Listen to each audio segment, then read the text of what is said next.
రీసెంట్గా ట్రెండ్ అయిన Dubai kunafa chocolate ఇప్పుడు బాలాజీ ఘీ స్వీట్స్లో అయితే మనకు దొరుకుతుందండి. ఇది వచ్చేసి జస్ట్ ఇన్ అండ్ అరౌండ్ 240 రూపీస్లో అయితే దొరికింది. అలాగే నాకున్న స్వీట్ టూత్కి ఎప్పుడు స్వీట్ క్రేవింగ్స్ వస్తూనే ఉంటాయి.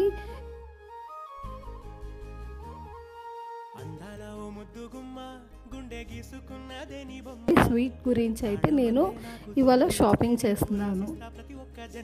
గోరుమిటీలు ఎంత ఫేమసో మన విజయవాడలో అక్బరీ అంత ఫేమస్. మీలో ఎవరికైనా తెలుసా అక్బరీ ఏంటో? తెలిసైతే కామెంట్ చేయండి. అలాగే పీనట్ చిక్కీస్ కానీ సీసమ్ చిక్కీస్ కానీ ఇలాగా మనకి దొరుకుతున్నాయండి. చక్కగా 35 గ్రామ్స్లో అయితే అవైలబుల్ ఉన్నాయి. ప్రైస్ రేంజ్ కూడా 20 రూపీసే. అండ్ రీసెంట్గానే నాకు క్యాన్బెర్రీస్ కూడా నా ఫేవరెట్ అయిపోయినాయి అనమాట. వాట్ నాట్ అన్నీ కూడా మనకి లోకల్లోనే దొరికే